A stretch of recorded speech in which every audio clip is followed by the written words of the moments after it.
le pays, les Nigériens retiennent leur souffle aujourd'hui. Ils sont peut-être à quelques heures de voir leur pays sombrer dans un conflit militaire. L'ultimatum fixé par les pays d'Afrique de l'Ouest à la junte militaire expire ce soir. S'ils ne renoncent pas à leur coup d'État, ils s'exposent à l'intervention des armées voisines. Les explications de Sophia Dolé. Dans les rues de Niamey, les habitants sont dans l'expectative. Ils voient arriver avec inquiétude la fin de l'ultimatum lancé par la CEDEAO. Une intervention militaire viendrait durcir leurs conditions de vie, déjà dégradées par les sanctions économiques. Le peuple nigérien, elle va souffrir dans un premier temps. Ceux qui n'ont pas de groupe ou bien de panneaux solaires, ils peuvent faire 4 heures à 5 heures sans électricité. À l'international, l'usage de la force par la CEDEAO ne fait pas l'unanimité. Selon le président algérien, ce serait une menace pour son pays. Nous refusons catégoriquement toute intervention militaire. Deux pays, le Mali et le Burkina Faso, sont prêts à entrer dans la bataille. Tout le Sahel s'embrasera. De son côté, la France dit prendre très au sérieux la menace du recours à la solution militaire, estimant qu'il s'agit du coup d'État de trop. D'autres chancelleries occidentales demandent à poursuivre les efforts de médiation. Le dialogue, que la CEDEAO dit toujours privilégié, mais prêt à s'engager militairement si l'ultimatum n'est pas respecté. La junte au pouvoir a prévenu, elle ripostera en cas d'attaque. Elle a demandé aux Nigériens de rapporter toute information relative au mouvement d'individus suspects.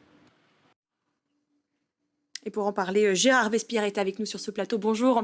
Bonjour à vous. Vous êtes analyste géopolitique. Là, on vient de voir à l'instant quelles étaient les forces en présence en cas de conflit armé. Pour l'instant, on est sur un statu quo par rapport à cet ultimatum qui expire, on le disait, dans quelques heures. Concrètement, à quoi peut-on s'attendre à la fin de cette journée aujourd'hui là ? Alors on peut peut-être creuser ensemble justement les forces en présence, n'est-ce pas ? C'est très intéressant parce que l'analyse géopolitique commence avec les faits et les chiffres. Et donc vous avez 220 millions de Nigérians contre 25 millions de Nigériens, et donc toute la panoplie militaire qui va avec de chaque côté.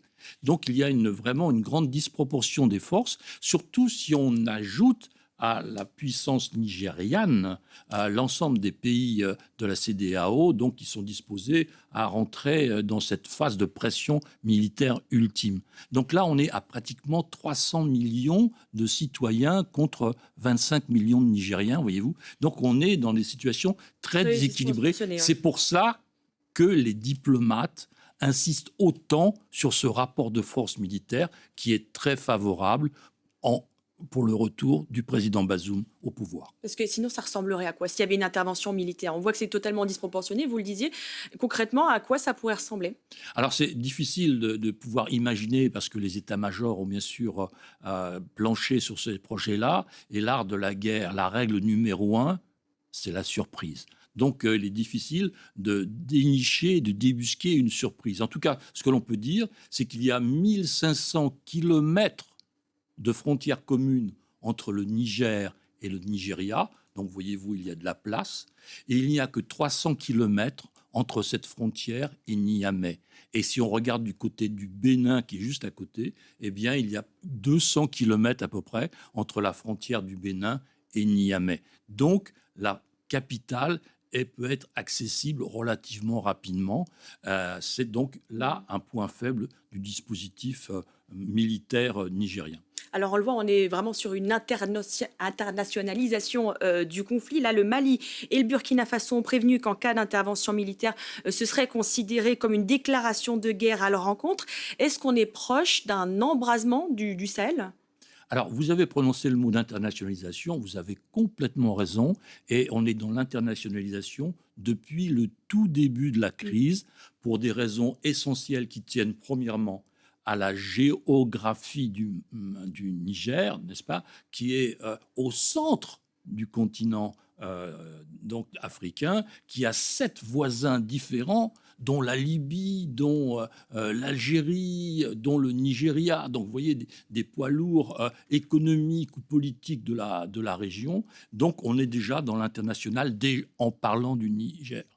Et deuxièmement, vous avez à l'intérieur du Niger des forces françaises. Vous avez un bataillon aussi de formateurs italiens, vous avez un bataillon allemand et vous avez des bases américaines. Donc on est complètement dans l'international dès le début. Et justement, est-ce que la position, vous le disiez, là, des forces françaises, il y a 1500 soldats français sur place, est-ce que leur position est tenable? Dans la mesure où il n'y a pas de volonté d'affrontement de part et d'autre. Il n'y a pas de volonté de l'armée nigérienne d'attaquer les positions françaises, ni de la part des forces françaises d'intervenir dans le jeu politique. Donc, normalement, les choses devraient se passer dans des règles, si vous voulez, en dehors de tout affrontement. Mais un écart n'est jamais à, je dirais, mettre de côté. Tout est possible. Selon vous, une intervention française, en tout cas, est inenvisageable? Elle n'est pas inenvisageable, tout dépend aussi, je dirais, de la demande du président en place, Bazoum, mais elle est peu probable. Est-ce que aussi, c'est un peu la question qu'on se pose, les gagnants de cette crise, dans tout ça, ce ne sont pas aussi les groupes djihadistes? Alors, il y a deux gagnants possibles, effectivement, les groupes djihadistes, et puis le pays dont on a vu le drapeau dans les rues de Niamey. La Russie. Voilà, vous l'avez dit vous-même. Et donc là, on est dans une situation, je dirais, très intéressante à observer en prenant du recul. Vous avez sur le continent européen l'Empire russe qui est plutôt historiquement sur le reculoir. Il a perdu son influence au centre de l'Europe, il a perdu son influence sur l'Ukraine, ô combien, et sur tous les pays de l'Asie profonde, l'Asie centrale. Et puis, en parallèle, vous avez cette montée, donc recul de l'Empire, mais augmentation de l'emprise russe sur l'Afrique. Donc vous avez ce recul au nord et cette progression au sud. C'est un schéma très intéressant à étudier. Oui, la Russie peut tirer profit de cette crise actuelle. Effectivement, mais tout dépendra dans le temps long, c'est-à-dire 3 ans à 5 ans. Que va-t-il se passer au Kremlin? Que va-t-il se passer suite aux conséquences de la guerre en Ukraine? Si jamais il y avait un désordre ou des difficultés qui s'installaient au Kremlin et en Russie, il y aurait un contre-coup en Afrique pour les positions russes, comme il y a eu une disparition de la Russie pendant les années 1990-2010 pratiquement, c'est-à-dire le retrait de leur influence parce que la situation était difficile à l'intérieur de la Russie même. Donc s'il y avait à nouveau des difficultés en Russie, eh bien, vous auriez l'effet pendulaire, l'effet symétrique de positions difficiles aussi pour la Russie en Afrique. Alors là, on le disait à quelques heures de la fin de cet ultimatum. Est-ce qu'on doit être inquiet concrètement? Est-ce que la diplomatie a encore une chance?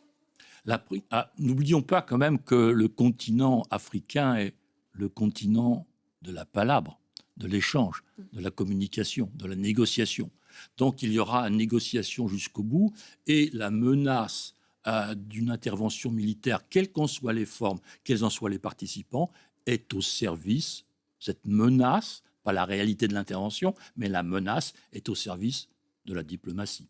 On parle de diplomatie, justement, il y a l'Algérie qui aimerait que les choses se passent bien, puisqu'elle craint une intervention. C'est le président ce matin qui l'a dit. Il faut dire que l'Algérie a des intérêts importants dans la région du Sahel. Et l'Algérie est l'allié privilégié de la Russie. La Russie. On 90% du matériel de l'armée algérienne est russe, n'est-ce pas? Je n'invente rien, oui. je n'ai aucune, je dirais, jugement de valeur. Ce sont simplement des analyses. Et donc, il est bien évident qu'en prenant cette position, indirectement, le pouvoir algérien favorise le maintien de la junte au pouvoir. Très bien. Eh bien, on restera sur ça. Merci beaucoup, en tout cas, Gérard Vespierre, d'être venu en parler avec nous sur ce plateau. Et on suivra évidemment l'évolution de cette situation tout au long de cette journée. Merci.